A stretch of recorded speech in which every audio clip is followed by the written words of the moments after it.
Hello everyone, this is Dr. Ahmed Nabil Bensedik from Hassiba Bouali University of Algeria.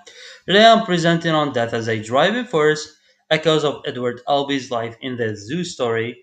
Before going any further, I would like to start with a brief biography and a word of thanks to the organizers of the conference at hand, and then I'll move to the table of contents among other slides. I was awarded a Doctor of Philosophy degree from Buckingham University, and ever since I've been working as a lecturer at Hassiba University here in Algeria. In the meantime, I tried to publish a number of articles, book reviews, and participate in conferences. I also served as a reviewer for various Scopus indexed journal as we have here in the slide. I'd also like to thank the organizers of the 11th International Conference on Languages, Linguistics, Translation, and Literature for all the efforts they put into place, ranging from helping with the reading of the abstracts to keeping us updated and well informed about any details regarding the conference. Without their help, of course, this conference wouldn't have been the success that it is. And here we have the table of contents as we have dealt with biography, words of thanks, and now we're talking about the table of contents. And then, of course, I'll move to introduction and then I'll try to finish with a bibliography. 10 years after the passing of the late great Albee, his literary legacy still lives on in 2026. Here we're talking about his numerous plays, and we're talking about his plays being performed everywhere in the world and in so many different languages. Also, this can be seen in the scholars who continue to study his plays. Given that he was one of the leading figures of the theater of the absurd, here we're talking about in general and the United States in particular, along with Samuel Beckett, one of the most influential playwrights of the 20th century. A study of the origins of his successful career and the factors that led to it is of paramount importance to Albee studies. This research aims and attempts to answer three main questions, within which there are also some embedded sub questions. To what extent does death act as a driving force in Albee's life and in the zoo story? Here we'll look at Albee's life after the zoo story, and also we're talking about the zoo story itself. What's the role of death within it, and how does it serve as a driving force? What key features make Peter representative of Albee's childhood and Jerry representative of Albee's young adulthood? We look at some biographical elements when it comes to the playwright at hand. What was Albee's career like before the publication of the Zoo Story? Was it a success? Was it a failure? What did the Zoo Story add to Albee's career? And why should we focus on the Zoo Story among his so many other plays? Methodology. The present paper employs biographical criticism taken from, of course, Albee's childhood and Albee's young adulthood to, of course, deal or to talk, to reflect upon his success as an adult playwright, of course. In doing so, it draws parallels between Albee as a child and the character Peter. We look at the similarities in them both, and we'll also deal with Albee as a young adult and the character Jerry, arguing that it was through the latter's death that Albee's career as an essayist and playwright was launched. So we were talking about the death of Jerry in the play and how it contributes to the success and the fame of Albee in the American literary arena. Synopsis, of course, it starts with an encounter between Jerry and Peter. When we talk about Jerry, we are referring to lower middle class, and when we refer to Peter, we're talking about upper middle class. They meet in the Central Park. So when we talk about the Central Park, the center, we're talking about a meeting point between the different classes and people coming from different directions. One of the latter represents Albee's young adult self. So we were talking about Jerry through alienation and poverty because Jerry lived alone in the play and he was looking for certain communication with other people, among which we have to mention Peter. And poverty, of course, he was from a lower middle class in a similar fashion to uh, Edward Albee before becoming famous in adulthood. So, of course, the former here we're talking about Peter reflecting the playwright's child self in terms of relatively higher social status because Albee himself was adopted into the Albies and they were from an upper middle class, let's say, of course. This fateful meeting seems to illustrate Albee's inner conflict as he transitions from childhood into early adulthood. This serves as like a conversation or dialogue, okay, between the two periods of Albee's life. It does not only lead to Jerry's death at the hands of Peter, but also results in altering Albee's literary career. Before, it was not a success, but of course, after such a death, after the publication of the Zoo story, it turned out to be a big success, and of course, it resulted in the publication of its prequel entitled Home Life a few decades later. For it ushered it into new heights decades to come. We're talking about at least 5 decades after the publication or the writing of the Zoo story per se. I'll be the child in Peter, so we are talking about death as driving force, we're talking about innocence, we're talking about social class. So, of course, Peter had to kill Jerry unintentionally to free himself. This also applies to Albie. Albie the child had to kill Albie the young adult, at least so he is or he becomes the famous playwright he turns out to be, of course, in adulthood. Innocences can be seen in an excerpt from the play, exactly the way in which Jerry addresses Peter, you are possessed of a truly enviable innocence. So, when we refer to innocence, we are referring to childhood, and here again, this innocence can be seen in the character of Peter, and at the same time, when we talk about Edward Albee, the child, of course, he used to go to different performances, and his innocence was omnipresent when it comes to the way he was interacting with let's say the different performances. This is part of the different biographies written about Edward Albee himself. Social class. In an interview with Bruce J. Mann, Albee reflects on his social class as a child.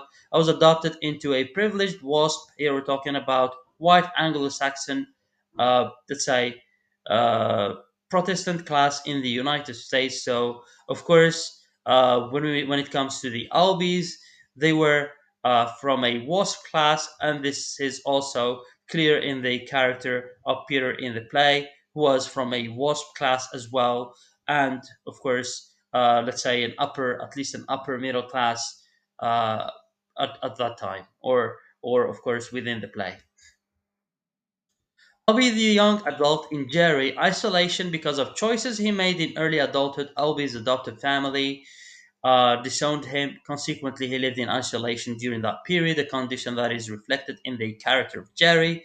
So we're talking about life choices when it comes to being teenagers and how the adoptive family did not care about Albie, the young adult, and of course, they disowned him. And this can be seen in Jerry, who had no family, and he was, of course, living alone across the play, and even, of course, during his conversations with Peter, he was living in an isolation neighborhood. Albie has reportedly said that all those people shown to be living in the rooming houses are real. The miserable life of those people has had a strong impact on the young playwright, and the play is a result of that impact. So, of course, we're talking about poor neighborhoods in I mean, surrounding the character of Jerry living next to him, and also this applies to Edward Albee himself. He lived in a poor neighborhood when it comes to the period of young adulthood, and of course, the character of Jerry successfully reflects that. Sense of adventure, like Jerry, Albee traveled all over New York encountering strangers when he delivered telegrams for Western Union, a job he held for over 2 years before writing the Zoo story. This can also be seen in the character of Jerry, who was trying and aiming or even hoping for telling his version of the Zoo story, but unfortunately it ended up in tragedy. Though he managed to tell his Zoo story, his tragic Zoo story, towards the end of the play, while, of course, while being hurt and, of course, slightly before dying.